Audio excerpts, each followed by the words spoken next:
the heart of a moonless night, the serene silence of my quaint little house was shattered by an unexpected sound. A baby's laughter, pure and delightful. The melody of innocence filled the air, but beneath its beauty lurked a chilling reality.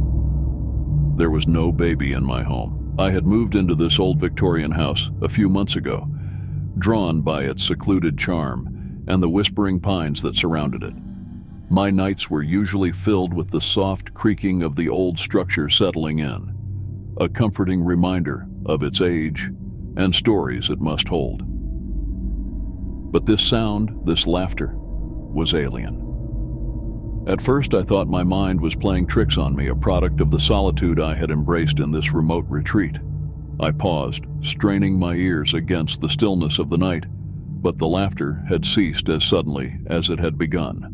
With a hesitant laugh at my own expense, I chalked it up to the wind or perhaps a dream at the edge of sleep. But the next night, as the clock chimed 3, the laughter returned. Clearer this time, it seemed to dance through the corridors, a haunting symphony of joy that had no place in the empty rooms of my home. The sound seemed to beckon, urging me to seek out its source. Driven by a mix of fear and intrigue, I rose from my bed, my heart pounding in my chest.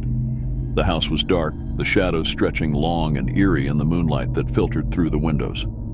I moved slowly, my steps muffled by the thick carpets, following the sound that seemed to be coming from the nursery, a room I had kept locked, its purpose long forgotten by the previous occupants and by time itself.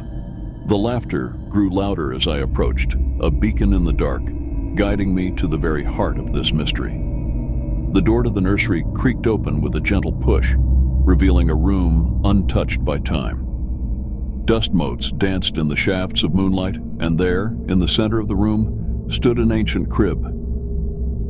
The laughter ceased, replaced by an oppressive silence that seemed to weigh down on me.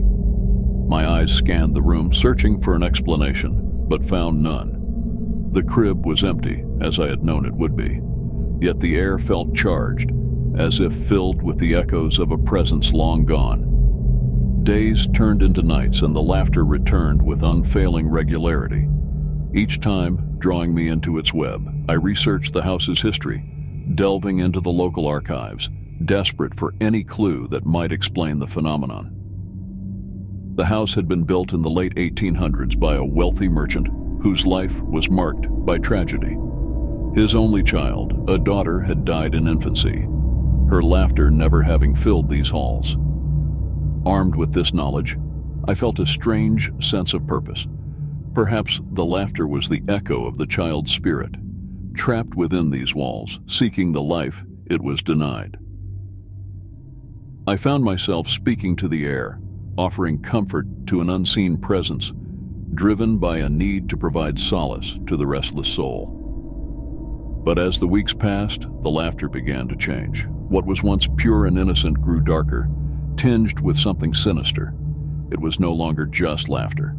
There were whispers now, indistinct yet insistent, like a chorus of voices urging me toward some unfathomable end. I realized then that I was no longer alone in my pursuit. The house itself seemed alive, its very structure pulsing with a malevolent energy that fed on my investigation. Doors would close of their own accord, the temperature would drop without reason, and the laughter grew ever louder, ever more demanding. It reached its peak one stormy night when the power went out, plunging the house into darkness. The laughter was all around me, a cacophony of sound that seemed to come from every corner of the house. In a panic, I stumbled through the dark, seeking escape from the relentless noise that threatened to consume me. And then, as suddenly as it had begun, the laughter stopped. In its place was a voice, clear and precise, chilling in its clarity. "There is nothing more beautiful than the laughter of a baby," it whispered, "except when there is no baby in the house."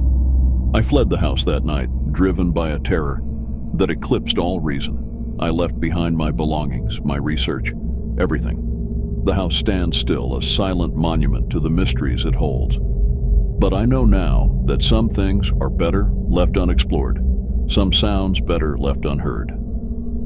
The laughter of a baby is indeed a beautiful sound, but in the empty halls of that house, it was a harbinger of something dark, a reminder that some doors, once opened, can never be closed.